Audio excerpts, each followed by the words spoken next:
So, my question for today is, what do we need to live in this world? What do each of us need to become, to thrive, to simply be? I love the story that Jesse chose for today about the girls' rights. And as Jesse said, I think this kind of probably qualifies for everybody: the right to move, the right to feel, the right to express joy, the right to uh, be physically where somebody wants to be. We all have ways in which we work best in a context. Some of us need, well, I think one of the most common is that how many of us need glasses? How many of us need flat surfaces to be safe? How many of us need time and space to be able to move from point A to point B? How much we need respect for our physical spaces, our body, how much we need mental space, and much more. What does each of us need to be, to become, to thrive? And what if we created such a space? What if we created such a space? So in April and May, I have been spending some time on the core values in Unitarian Universalism. In no particular order, it's we talk about interdependence, justice, pluralism, generosity, transformation, and equity. And all of those six are coming from a center of love. 2 years ago, members from congregations from all over the country completed a multi-year process to review and approve a new statement of purpose, freedom of belief, and much more, including a new articulation of values.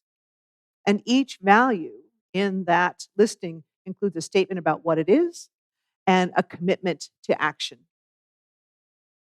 And equity is what I'd like to talk about today. Equity says, we declare that every person is inherently worthy and has the right to flourish with dignity, love, and compassion. We declare that every person is inherently worthy and has the right to flourish with dignity, love, and compassion. And we covenant to use our time, wisdom, attention, and money to build and sustain fully accessible and inclusive communities. We covenant to use our time, wisdom, attention, and money to build and sustain fully accessible and inclusive communities. I appreciate my colleague, the Reverend Leanne Washington, and how she's talking about equity in particular, and makes a difference between equality and equity. So there's a distinction. And she says, equality is the equal sharing and division, keeping everyone at the same level. It gives the same thing to all people. A good example of equality is the opportunity for all children to attend public school. Now, equity, she says, goes another step further. It means fair treatment, access, advancement, and opportunity for all people. It strives to identify and eliminate barriers that prevent the full participation of a group or individuals. Now, promoting equity requires an understanding of the causes of outcomes of disparities within our society. So, for example, adding a wheelchair ramp next to the steps at the public library is aiming for equity. So equality is everybody gets the same status, everybody has the same treatment, which is also important, also has merit. As we know, we recognize the uh, equal access of everybody to vote, for example. We want everybody to be able to vote, and how do we do that? Equity is recognizing, in the case of voting, equity is recognizing the historic complications and barriers to voting And how do we make efforts to make sure that everybody actually can vote? Now, one of the things I noted in looking at equity is that previously, in what many people are familiar with the seven principles, which was one of the previous core statements about values in Unitarian Universalism, that one talked about uh, we covenant to affirm and promote inherent worth and dignity of every person, and we covenant to affirm and promote justice, equity, and compassion in human relations. So now, in talking about equity, it brings together the inherent worth and it brings together the justice, equity, and compassion. And also adds this bit, this invitation to flourish, this invitation to flourish, to not just survive, but to thrive and to become more. And to do so with a real commitment to make this happen, to build the beloved community in real life, and not just in theory, and not just in the theological sense of, as many traditions talk about, the kingdom of heaven on earth. We want flourishing whenever possible, wherever possible, for everybody. And I love being able to kind of be called into thinking about equity and flourishing, because I will say, in the previous iteration, talking about justice, equity, and compassion, I think I spent a whole lot more time on justice and compassion. Those are good things. But I really didn't spend quite so much on equity per se. And now it has more of a place in the sun, as it should. And I came into this thinking about this conversation about equity, in fact, by thinking about Mother's Day. Because in this moment, Mother's Day led me to ask, how does our society care for women? How does our society care for women? I'm going to imagine that there's many opinions about that in the room, about the degrees to which the society does and doesn't do so. One of the points that I was thinking of in talking with my daughter for an end of year school assignment was how much studies in women's health lags behind that of men. How much women have not been included in medical studies, and that's being caught up, but slowly. And I'm also aware of conversations in this congregation of people trying to uh, pass on knowledge and wisdom to each other about how symptoms of heart problems, for example, show up differently in women than in men, and often are invisible in women. If we're going to have Mother's Day, then let's take complete responsibility for women's hearts and everyone else's in the process. And include everyone, take everyone into consideration, because doing so leads to a greater understanding of what the differences are and how to proceed, how to make sure that everybody is cared for, that's equality, and how to make sure to do so with the particulars of the needs and the benefits, that's equity. So let's acknowledge everyone and liberate everyone as well. We have the gifts of we have each have our own gifts, we each have our own particularities, peculiarities, all of which are in the business of being merely human as we create a beloved community. And certainly our current social struggle is one of both equality and equity. We are striving to recognize and retain humanity and agency and control over our lives, when there are so many who are wanting to create a world where the few have more and have more control, and the many have less, and are disheartened and disempowered in the process. Again, that voting conversation that is coming live and more urgent as we approach the midterms is present around us. So, equity. In equity, we are called to do our best to account for all people. It is part of our theology, is part of how we understand that every person is held in love and is part of an interdependent web of existence. We understand that every person possesses a spark of life, is present in the cosmos where all life is sacred. And we understand this world. This world and amongst these people is the locus of religious life. We are focused here and now. The question of what happens after death is really a question. We know we need to take care of this moment, regardless of what comes after. And so we do so from an attitude of love and from a willingness to care for one another, given all of our complexities, all of our histories, all of the systems of oppression, and to say, no, we are going to be making sure that we recognize each and every one of us in all of our wondrous diversity. The work of equity is to truly account for all people, and we've had a chance to be more. It's had a chance to be more visible in recent months. The recent attacks and immigration raids have made many things visible. For example, um, an effort to suppress protest, recognizing that the point was really not about clearing out violent offenders, but was really about scaring and deporting folks who are Black, Indigenous, and people of color.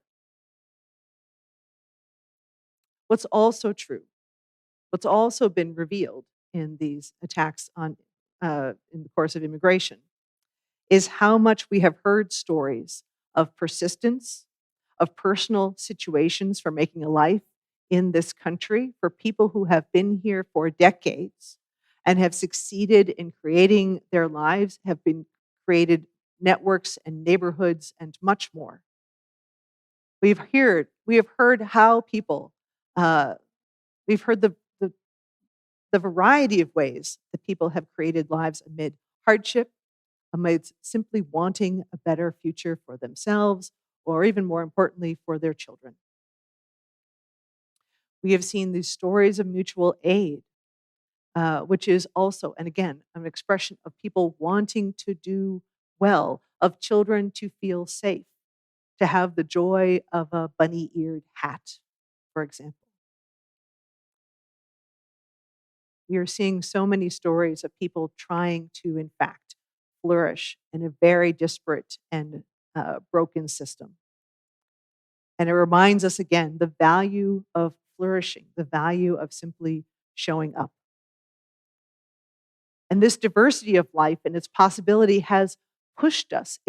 We get to be pushed in this question of equity. And there is more because I was thinking about how much in our personal perceptions do we really take into account the full range of how human beings show up. I think the more that we're seeing these stories in the news and online, the more we're realizing that the people who don't look like us, who don't sound like us, who don't dress like us, really seeing the value and the merit of a conversation about equity. My colleague, the Reverend Leanne Washington, kind of asked these questions.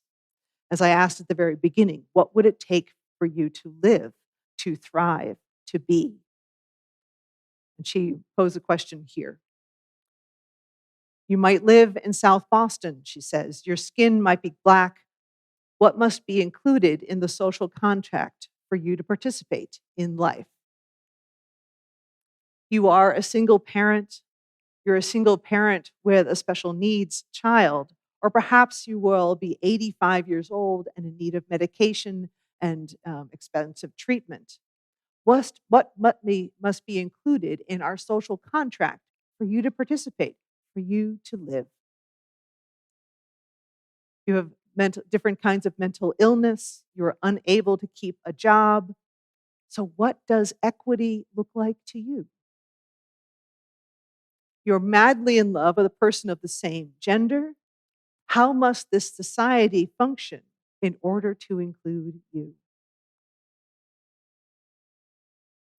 You are a child in Kosovo, in East Timor, in Sierra Leone, in the Philippines. How do you define equity. What would the social contract have to look like if you were someone from a war torn nation, an impoverished nation, a place that is about to be flooded because of climate change? Who and how do you get to be in this society, and what do we need to make that happen? Looking locally in Peoria, what does the social contract look like in the South Side versus Peoria Heights? What does the social contract look like if one is Black, if one is white? If Spanish is the first language in the public schools, if Spanish is the first language and you're in the public school system, what does a social contract look like if one is looking for a job and does not have reliable transportation? The question of equity is one that invites us into one of the most powerful acts of faith to consider the diversity. Really consider the diversity of who we mean when we mean equity, when we mean inclusion. The Reverend Marjorie Bowens Wheatley, who's one of our African American woman who's one of our great Unitarian Universalist ancestors, talked about why diversity matters. And I talked about this, I was quoting her when I talked about pluralism a few weeks ago. And she says, affirming the inherent worth and dignity of every human being begins, for me, means working to create places of worship where all who subscribe to a liberal approach to religion can not only feel welcome, but enter into worship that reflects the diverse cultural realities of we the people. Congregations that reflect the pluralism of our society are one step in beginning to transcend the social boundaries that divide us each from the other and from all that is, which some people call God. To me, the church is always a living laboratory of this work. It's why we make accessible features for worship more visible. It's why we have fidgets and many different kinds of places to sit, why we have large print hymnals, why we have hearing assist devices, and more recently, the inclusion of pronouns as well, to bring this theology and the living of it into real work. Theology has to be made tangible if it is to be relevant. Otherwise, what are we doing? We get to witness to each other in all of our needs and attributions, not take each other for granted. Because there's within each one of us, I'm going to tell you from experience, there is more to the story that can be assumed by just looking at this. We are affirmed in the right to be, to exist, and then equity calls us to support that participation because we know inherently, theologically, socially, that we are healthier and more resilient with the range of human expression and experience. And even Johns Hopkins and Harvard University say so. There's a conversation from there about how flourishing impacts health, how much it is important that we have happiness and life satisfaction, mental and physical health, meaning and purpose amongst us, character and virtue, close social relationships, and financial and material stability. All of these, any of these, contribute, as they have actually done the research to find, to longer lives, to healthier lives, to stronger communities as well. To borrow a phrase from Star Trek, we would, in fact, live long and prosper.